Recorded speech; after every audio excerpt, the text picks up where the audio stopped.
Yes. Yeah, it started. Thank you. Can I welcome everyone to the public part of our Darlaston board meeting? So first of all, Surinder, can you give me the apologies for the meeting, please? Yeah, sure. We've got apologies from Natasha Mann, Sean Darcy, Sadia Garnia, Dr. Anand, Rani, Mehe, and was there anybody else? Sorry, Paul.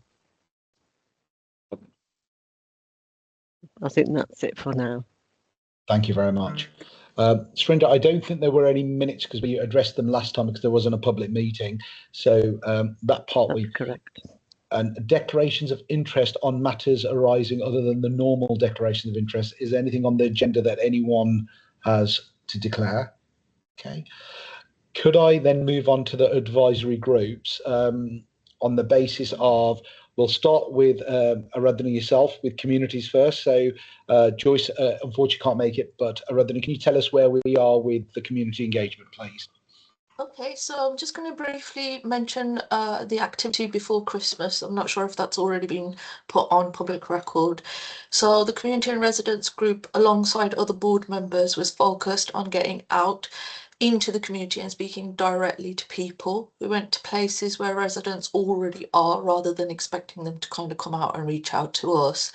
So this included local churches, the temple, health settings, town centre, shops and schools. Activities included things like Christmas fairs, survey sessions, a community stall, one-to-one conversations with local businesses, and engagement with young people at the school setting. The purpose of this work was to explain what the group's about, encourage people to share their views through the survey, and also to encourage them to join our subgroups if they were interested.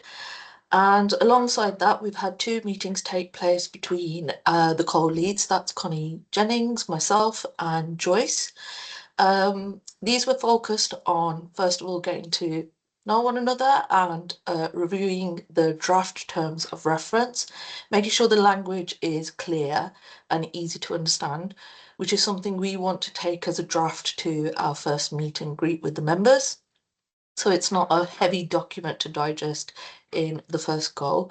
Also so that members can get to understand the role of the group and discuss how they would like it to work. Interest in joining the group has been positive. Several residents have reached out to Joyce, so we're now organising our first wider members meeting next week, hopefully Thursday. We'll have a confirmation come through soon. And we're looking forward to seeing the full overview of the survey findings so we can help inform the group's priorities moving forward. That's it. Don't know if, Connie, you wanted to add anything on that. Thank you, Adrada. Thank you very much. It's been great working with you and Joyce as well, so thank you for your hard work. WHG have agreed to put some in-kind support to the group.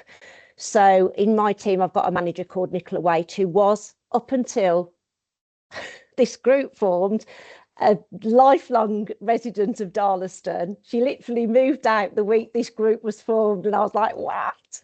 But she's going to give some time to the group just to help them with the more of the process formalised stuff and be a bit of a critical friend. So unfortunately she's out of the office at the moment, but I'm expecting her back next week, so she'll then be a support to the residents group. What I suggested around the terms of reference is that we adopted the formal set of terms of reference that the local authority had put forward, but then with Nicola's support create a friendlier version of those that made sense to local residents, because even with my experience, I looked at the terms of reference and thought, oh my god, those are really complex, but I understand the need to have that accountability and audit trail and all the rest of it. So yeah, we've worked really well together. I've really enjoyed getting to know them, and I think there's a real energy around the group. The one thing that I did mention yesterday was that we had a lot of very detailed responses to the surveys from some residents, and I wondered whether we could reach out to those residents to see whether they are interested in joining the group, because they've obviously got passion and interest in the area, so it may be that we can utilise those contacts. Thank you very much, Connie, for the update. Any questions for our colleagues? Just one comment from me quickly. The surveys were all anonymous, so we don't have any contact details. But when you're out doing events and you meet people and you think, oh, this will be a good person to be on a particular board, or you think there's some work going on that they could be interested in, do say to them if they're okay, emailing through to, they can email me the Darlaston PFN email inbox, or they can, contact one of the board members directly. Thank you. Moving on to Faith, I don't think Father Gilbert has sent his apologies, so we won't have an update on that, and I'm sure we'll pick that up next time. I'll move on to business. Emma, could you give us an update on the engagement that we're doing with business? Yes, good morning. Thank you, Chair. Good morning, Darlaston. My name is Amber Yacoub. I'm a Managing Director in the real estate sector, resident of Darlaston, and the lead for the Business Enterprise and Innovation Board. By way of a brief update, since our last briefing on, I think it was 20th of November, the board continued to make steady progress and maintain momentum in support of the wider Darlaston plan.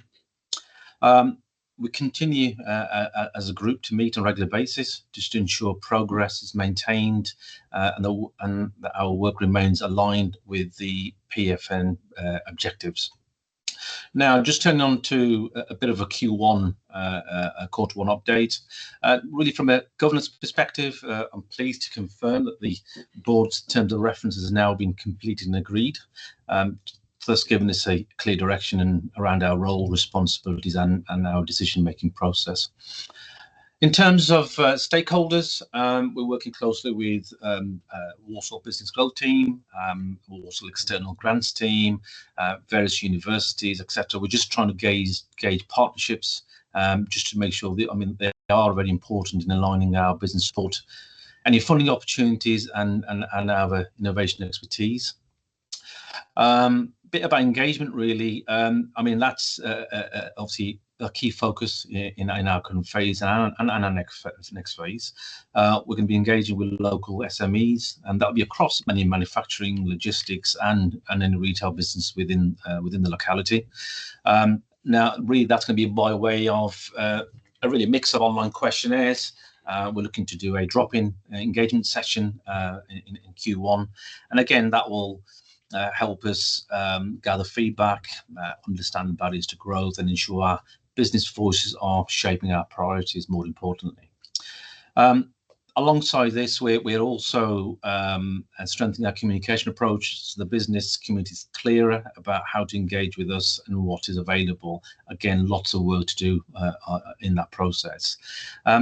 Looking ahead, the outcomes we expect include a strong understanding of local businesses, their needs, improved coordination of enterprise and innovation activity, and really a clear pipeline of businesses ready to grow. Finally, securing external funding is obviously a key objective for the board, just enables us to maximise investment and support for sustainable business growth and innovation in Darlaston. And now we'll continue, obviously, as a team, as a group, to provide regular updates as this work progresses. And finally, we look forward to working closely with local businesses, partners, as we move into the next phase of our delivery under the Darlaston plan. So thank you. That's it from me. Thank you for that, Emma. Any questions for Emma? Okay. So we've got a couple of things that we will be talking about in the private meeting. We'll be looking at appointing a youth advisory group chair, as well as the voluntary advisory group. Just to note, we will be taking some matters into the private meeting, which will then, in the next public meeting, become apparent for transparency, because that's what we will do. I don't think there's any other matters in the public meeting that we need to follow through with, so I will bring this public meeting to a close. Okay, thank you. I'm just stopping